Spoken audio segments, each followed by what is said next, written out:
Hello guys, welcome back to my channel Manisha vlogs. আশা করি আপনারা দেশ এবং দেশের বাইরে থেকে যে যেখান থেকে দেখছেন সবাই খুব ভালো আছেন, সুস্থ আছেন।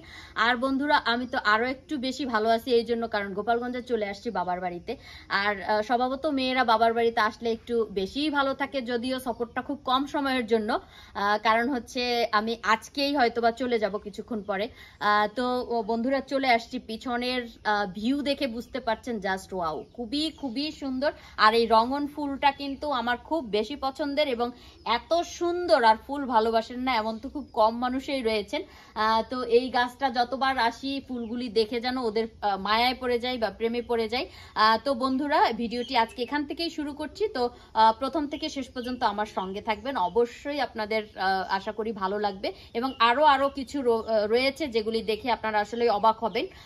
তো ততক্ষণ আমার সাথে থাকেন, দেখতে থাকেন।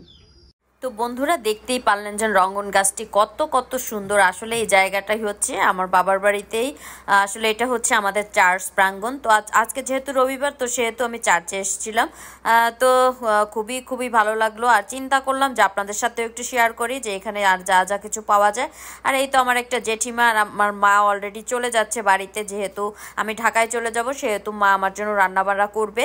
আর এই তো দেখেন, এখানে যে আমার সেই খালামণি রয়েছে, তো দেখেন উনি কত কত হাঁস পালন করে, এবং এখানের হাঁসগুলি কিন্তু খুবই সুন্দর।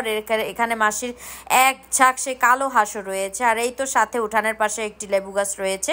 তো দেখেন বন্ধুরা, কি পরিমাণে লেবু ধরে আছে, খুবই খুবই সুন্দর, এবং দেখে খুব ভাল লাগছে। আর দেখে হয়তো বা বুঝতেই পারছেন, যেহেতু সেই একটি ঝড় হয়ে গেল, তো ঝড়ের সব তাণ্ডব যেন এই লেবু গাছটার উপর দিয়েই গিয়েছে। তো এত এত লেবু ধরেছে যে গাছটা একেবারে সেই মাটিতে নুয়ে পড়েছে, এবং ঝড়ের জন্য গাছটা অনেকটা ক্ষতিগ্রস্ত হয়েছে। এই দেখেন বন্ধুরা, গাছটি কিন্তু পড়ে আছে।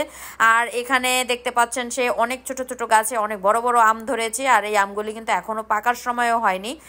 তো আমগুলিও কিন্তু খুবই সুন্দর। আর এখানে কিন্তু অনেক ফলের গাছ রয়েছে। তো শুরুতেই যেটা চোখে পড়লো সেটা হচ্ছে লেবু গাছ থেকে শুরু করলাম। আর এখানে রয়েছে কাঁঠাল গাছ এবং পেঁপে গাছ। তো দেখেন বন্ধুরা, ছোট ছোট গাছে কত কত কাঁঠাল ধরেছে। তো এই একটা গাছে যে শুধু কাঁঠাল ধরেছে তা কিন্তু না, আরও যত দূরে সামনে যাওয়া যাবে শুধু অনেক অনেক অনেক কাঁঠাল, এবং দেখে যেটা খুবই ভালো লাগছে। আর এই তো হচ্ছে চার্চের গেট, এখান দিয়েই আমাদের আসলে বের হতে হয় এবং এখান দিয়েই আমরা বাড়িতে যাই।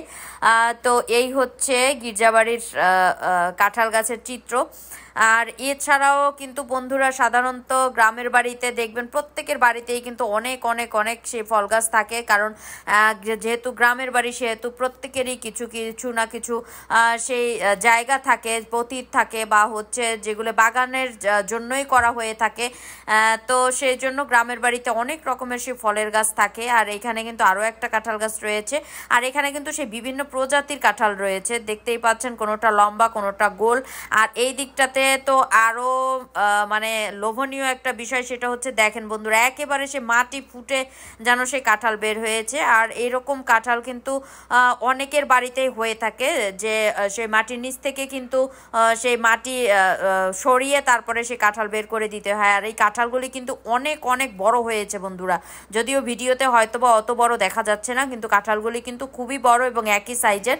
আর এই কাঁঠালগুলি খেতে কিন্তু দারুণ লাগে বন্ধুরা। তো ভিডিওটি বন্ধুরা আর বড় করতে চাই না। আমার এই ছোট্ট ভিডিওটি যদি ভালো লাগে অবশ্যই লাইক, কমেন্ট, শেয়ার, সাবস্ক্রাইব করবেন।